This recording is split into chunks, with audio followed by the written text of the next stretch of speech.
বন্ধুরা, আজকে বানিয়ে নিয়েছি সর্ষে পোস্ত দিয়ে দারুণ টেস্টি শুক্তো রেসিপি। পুরো ভিডিওটা দেখবে। রেসিপিটা ভালো লাগলে লাইক দিয়ে ভিডিওটা দেখে নেবেন। শসা, বেগুন, উচ্ছে, আলু নিয়ে নিলাম। সবজিগুলি কেটে নেব। বেগুনটা আমি অর্ধেকটা ব্যবহার করে নিয়েছি, সবগুলি ধুয়ে নিয়েছি। উচ্ছেটাও ধুয়ে অল্প লবণ মেখে রাখবো, কিন্তু ভাবটা কম হয়ে যাবে। কিছু পরিমাণে কালো সর্ষে নিয়ে নিলাম। সর্ষেটা মিক্সির মধ্যে নিয়ে নিচ্ছি। কালো সর্ষের পরিবর্তে হলুদ সর্ষে ব্যবহার করে নিতে পারো। 1 প্যাকেট পোস্তদানা নিয়ে নিলাম। অল্প লবণ দিয়ে সামান্য জল দিয়ে সর্ষে পোস্তটা পেস্ট করে নেব।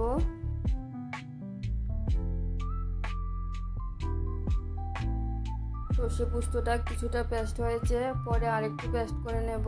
কড়াইটা বসিয়ে দিয়েছি। কড়াইয়ের মধ্যে পরিমাণ মতো সরিষার তেল দিয়ে দিলাম। তেলটা গরম হয়ে গেলে প্রথমে আলুটা অল্প লবণ দিয়ে ভালো করে ভেজে নেব। লবণটা দিয়ে দিলাম। লবণটা দিয়ে আলুটা ভালো করে ভেজে নিচ্ছি।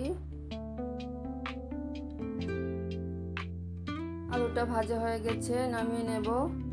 আলু ভাজা তেলটার মধ্যে বেগুনটা ভেজে নিচ্ছি।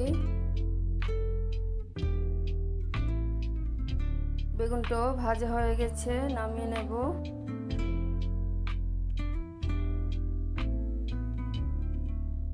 এখন এই তেলটার মধ্যে আর কিছুটা পরিমাণে সরিষার তেল দিয়ে দিলাম। তেলটা ভালো করে গরম হয়ে গেলে মাসকলাইর বড়ি ভেজে নেব।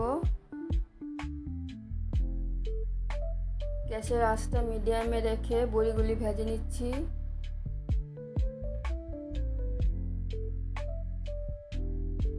বড়িগুলিও ভাজা হয়ে গেছে, নামিয়ে নেব। এখন এই তেলটার মধ্যে উচ্ছেগুলি ভেজে নেব।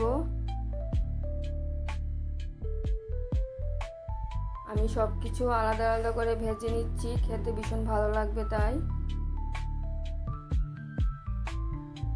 উচ্ছেটাও ভাজা হয়ে গেছে, তুলে নেব। সব কিছু ভাজা হয়ে গেছে।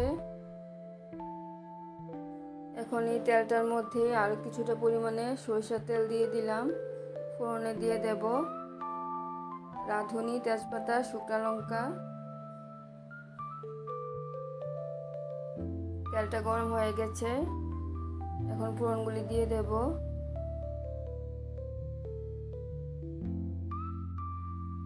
ফোড়নগুলি হালকা ভেজে শসাটা দিয়ে দেব।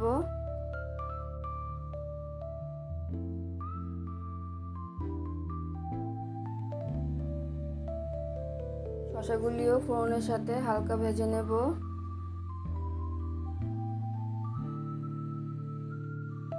শসার মধ্যে অল্প পরিমাণে হলুদ দিয়ে দেব।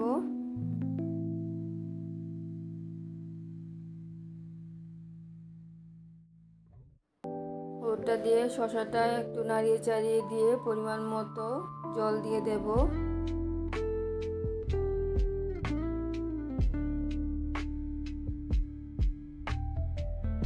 শসাগুলি বেশি কড়া ভাজার দরকার হবে না, জলটা দিয়ে দিচ্ছি।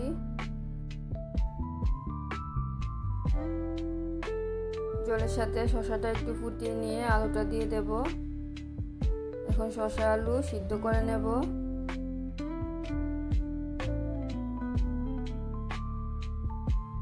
শসা আর আলুর মধ্যে অল্প পরিমাণে লবণ দিয়ে দিলাম।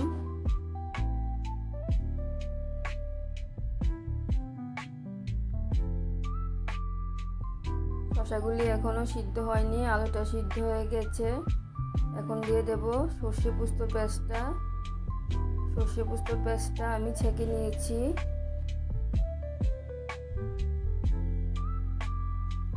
এখন পোস্ত আর সর্ষে পেস্টটা দিয়ে দিলাম।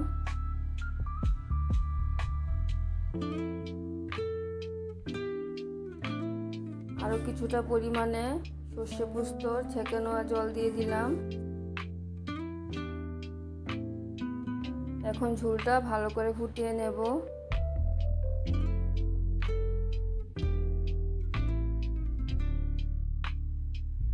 ঝোলটা ফুটিয়ে নিয়েছি। এখন দিয়ে দেব ভেজে রাখা উচ্ছে, বেগুন, মাসকলাইয়ের বড়ি,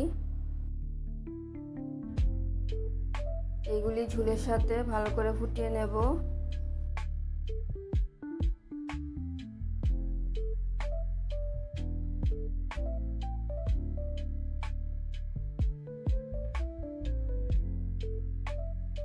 বেগুন আর উচ্ছের মধ্যে লবণটা দেওয়া হয়নি, এখন অল্প পরিমাণে লবণ দিয়ে দেব।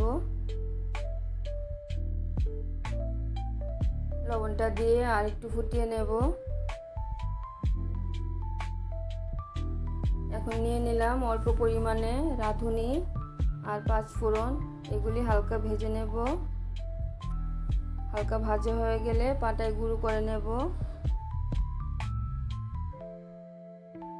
হালকা ভেজে নিয়েছি, এখন গুঁড়ো করে নেব। মশলাটা শুক্তোর মধ্যে দিয়ে দিলাম, ভালো করে মিশিয়ে আর একটু ফুটিয়ে নিলেই শুক্তো কমপ্লিট হয়ে যাবে।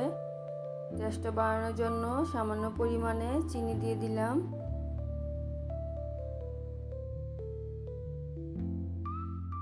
চিনিটা দিয়ে শুক্তো একদম কমপ্লিট হয়ে গেছে। রেসিপিটা অসাধারণ খেতে হয়েছে, তোমরা বানিয়ে খেয়ে দেখবে। দেখো আমি শুক্তো গ্রেভিটা এরকম রেখেছি। গরম গরম ভাত দিয়ে অসাধারণ খেতে হয়েছে শুক্তোটা। আবার দেখা হচ্ছে পরের ভিডিওতে। সবাই ভালো থাকবে, সুস্থ থাকবে। ধন্যবাদ সবাইকে।